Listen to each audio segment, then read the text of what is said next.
एक बार एक पहाड़ की चोटी पर एक विशाल वृक्ष पर सिंधु का नाम का एक विशेष पक्षी रहता था। पक्षी की खासियत यह थी कि जब उसकी बूंद धरती पर गिरती थी तो वे शुद्ध सोने में बदल जाती थी। वह इस पेड़ पर अकेला रहता था और शांति से वहाँ अपना जीवन व्यतीत कर खुश था। एक दिन एक शिकारी पक्षियों की तलाश में पहाड़ की चोटी पर घूम रहा था। कई घंटों के बाद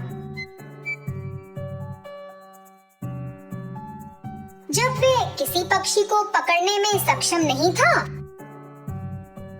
तो उसने विशाल पेड़ के नीचे कुछ देर आराम करने का फैसला किया, जिस पर सिंधु का रहता था।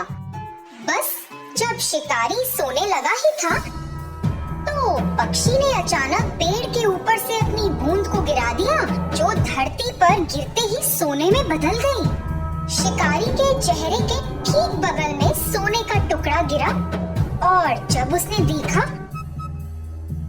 तो उसने चिड़िया की ओर देखा। फिर से एक और टुकड़ा गिर गया और इस बार शिकारी ने जमीन पर इसे सोने में बदलते देखा। इस सब ने शिकारी को बहुत हैरान कर दिया था। शिकारी सोचने लगा, मैं कई वर्षों से पक्षियों को पकड़ रहा हूँ, लेकिन कभी भी ऐसा पक्षी नहीं देखा या यहाँ तक कि ऐसे पक्षी के बारे में सुना भी नहीं जिनकी बूंद सोने में बदल जाती है। यह निश्चित रूप से एक विशेष पक्षी है जिसे मुझे पकड़ना है। दुख की बात ये थी कि जब शिकारी ने ऐसा सोचा तो सिंधुका को उसके बारे में पता नहीं था। वह अपने पेड़ पर आराम कर रहा था और शिकारी योजना बना रहा था। शिकारी ने पेड़ पर एक जाल बहुत सावधानी से बिछा दिया जब पक्षी ध्यान नहीं दे रहा था और अंत में जाल में फंस गया। जब पक्षी जाल में फंस गया तो शिकारी ने उसे एक पिंजरे में डाल दिया और घर की ओर जाने लगा। उसी समय सिंधुका ने सोचा कि जाल पर ध्यान न देने के लिए वह कितना लापरवाह था और इसी कारण से बेचारा पकड़ा गया। अपने घर जाते वक्त शिकारी ने सोचा, अगर मैं इस पक्षी को रखूंगा तो मैं अमीर बन जाऊंगा और सभी को संदेह होगा कि कुछ तो गड़बड़ है। किसी दिन किसी को पक्षी की सच्चाई पता चलेगी और फिर वे राजा को पक्षी के बारे में बताएंगे। फिर मुझे इसे राजा को देना होगा। लेकिन अगर मैं पक्षी को सीधे ही राजा के सामने पेश करता हूँ तो वह मुझे इस पक्षी के बदले कुछ कीमती चीज देंगे। यह मेरे लिए बेहतर काम करेगा। मैं अपना शेष जीवन राजा की दी गई वस्तु के सहारे जी सकता हूँ। योजना के अनुसार वह सीधे राजा के महल में गया और राजा को सारी बात बताई। उसने राजा को पक्षी दिखाया और राजा एक ऐसे विशेष पक्षी को देखकर बहुत खुश हुआ जिसकी बूंद सोने में बदल जाती है।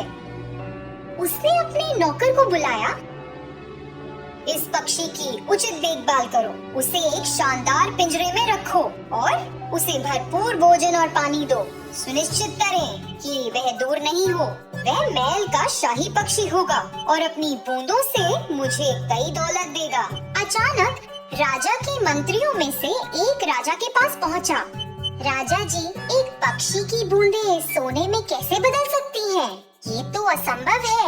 आप इस राह चलते शिकारी पर कैसे भरोसा कर सकते हैं जिसे कोई ज्ञान नहीं है? मैं आपसे अनुरोध करता हूँ कि आप पिंजरे को खोलें और पक्षी को दूर जाने दें और इस शिकारी को ऐसी झूठी जानकारी देने के लिए दंडित करें। राजा ने अपने विश्वसनीय और बुद्धिमान मंत्री के शब्दों पर विचार किया और यह सच था। हाँ, कोई पक्षी सोने की बूंदें कैसे दे सकता है? मैंने इसे अपनी आँखों से भी नहीं देखा। यह शिकारी शायद बदले में पैसा चाहता है। राजा ने पहरेदारों को शिकारी को गिरफ्तार करने और पक्षी को छोड़ने का आदेश दिया। जैसे ही पक्षी मुक्त हुआ, वह उड़कर पास के एक दरवाजे के शीर्ष पर पहुंच गया और वहां बैठ गया। अचानक उसने अपनी बूंदों को गिराया जो सोने में बदल गई। राजा और उनके मंत्रियों सहित सभी ने यह देखा और चौंक गए। राजा को पता था कि उसने एक गलती की है और तुरंत अपने पहरेदारों को पक्षी को पकड़ने का आदेश दिया। मगर बहुत देर हो चुकी थी। सिंधुका आकाश में उड़ गया और उसने खुद को फिर से लापरवाह नहीं होने का वादा किया। उसने दूसरे पहाड़ पर एक नए स्थान के लिए उड़ान भरी, जहाँ कोई भी उसे फिर से पकड़ ना पाए। तो बच्चों, इस कहानी से हमें क्या शिक्षा मिलती है कि चाहे कुछ कितना भी असंभव लगे, हमें उसकी पूरी तरह जांच करनी चाहिए। धन्यवाद।